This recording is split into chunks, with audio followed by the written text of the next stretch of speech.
On va passer maintenant à ta chronique Les Brèves du chasseur.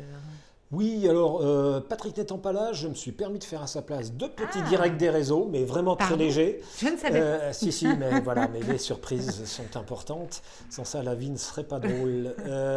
Oui, alors en direct des réseaux, non pas par Patrick, mais par Denis cette fois-ci. Euh, je ne savais pas qu'on pouvait aller jusque-là. Ils ont osé, ils l'ont fait. Audiard, dans un film célèbre, Les Tontons Flingueurs, Mm, faisait dire à un de ses personnages, les cons ça ose tout, c'est même à ça qu'on les reconnaît. mm, Désolé, j'adore Audiard.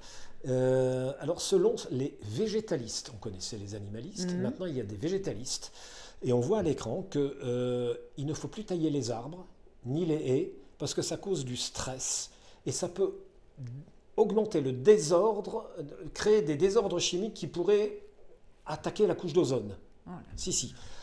Bon, ce n'est pas un gag, mais Ouais, t'es sûr, c'était non, non, pas, c'était pas du fake. c'est malheureusement du réel. Bon, je crois que vraiment, on aura Ouais, tout là, on vu, touche c'est le assez fond, là, quand extraordinaire. même. Ouais. Ouais, c'est du haut niveau, là. Deuxième petit direct des réseaux.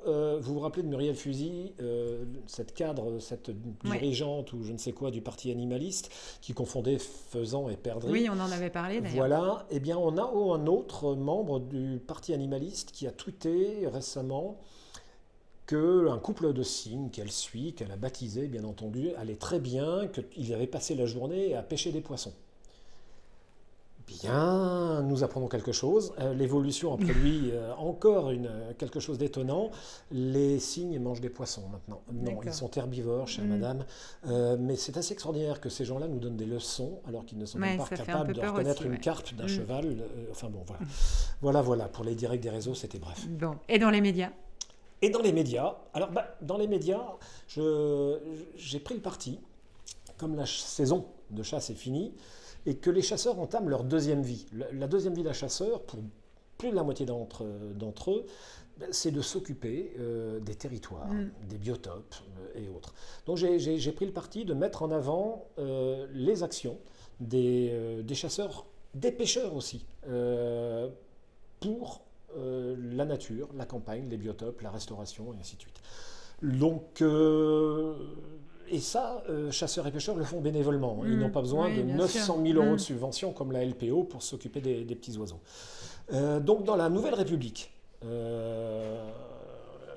un petit article qui montre que dans Indre-et-Loire, les chasseurs ont planté cette saison 26 km de haies, 26 Mm. 000 mètres de haies.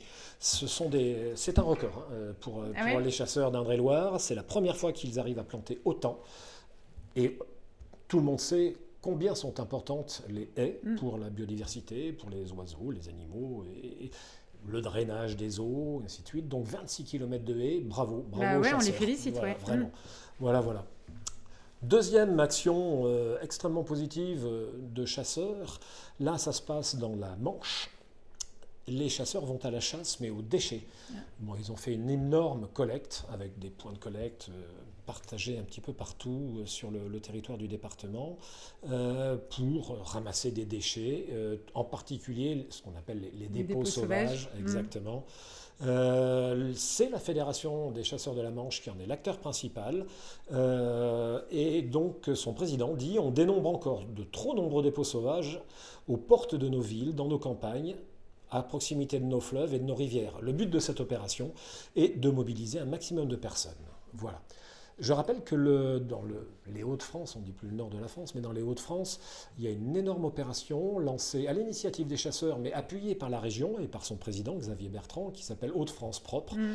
Malheureusement, compte tenu du Covid, ça a été reporté, repoussé, mais elle devrait avoir lieu bientôt. Voilà. Voilà des bonnes actions des chasseurs, des pêcheurs, parce qu'ils étaient associés en l'occurrence. L'intersaison, c'est aussi un bon moment pour augmenter ses compétences de Ouais. chasseur. Et Dieu sait si nous en avons tous besoin.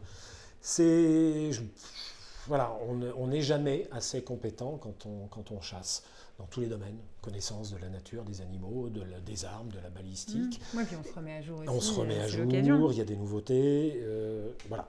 Et quoi de mieux pour augmenter ses compétences que de se lancer un beau challenge, un beau défi, c'est réussir le brevet de chasseur grand gibier. ce n'est pas donné à tout le monde, il faut vraiment bosser.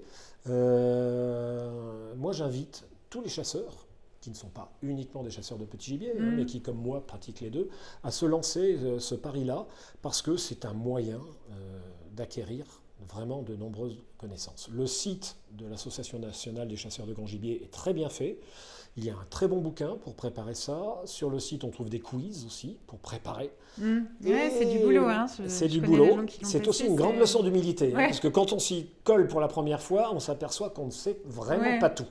Donc moi, j'ai pris des bonnes claques les premières fois. Mais voilà, ça m'a Tu l'as passé ? Non, pas encore, je m'y prépare. Ah, bien, je m'y prépare. Tu nous tiendras au courant. On ouvrira une bouteille de champagne lorsque je l'aurai. Pendant l'émission, alors. Avant, comme ça, nous dirons beaucoup de bêtises. Voilà, mais ça permet de combler beaucoup de lacunes, c'est très, très intéressant. Et puis en plus, on accumule des connaissances très utiles. Voilà. Super.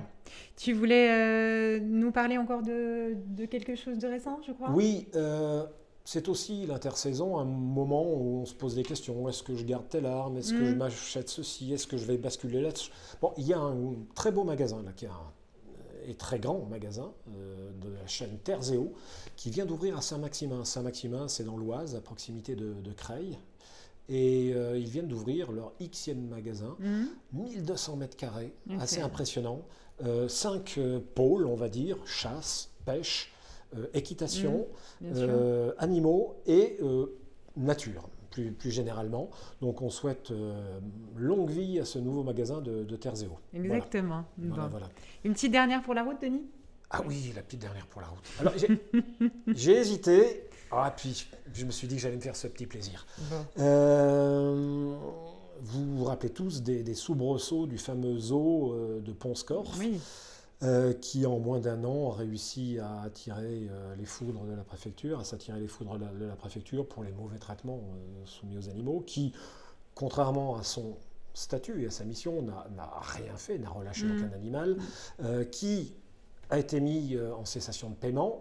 Et là, actuellement, les héritiers, les associations diverses et variées qui s'occupaient de ce zoo, je dois avouer que c'est un petit plaisir, sont en train de se déchirer. Les uns s'opposent à une levée de fonds pour essayer, qui vise à essayer de sauver la chose, en disant qu'ils ne sont pas légitimes, que ceci, que cela. Enfin bon, c'est du rififi à Pont-Scorff, et je dois avouer que oui, ça fait un petit plaisir parce qu'ils sont tellement ridicules et pitoyables. Le problème, c'est que pendant ce temps-là, les animaux, que deviennent-ils ? J'ose espérer qu'ils seront dirigés sur des structures plus sérieuses et plus respectueuses de ces animaux. Voilà. Merci Denis pour ces brèves. On passe maintenant à notre dossier de la semaine.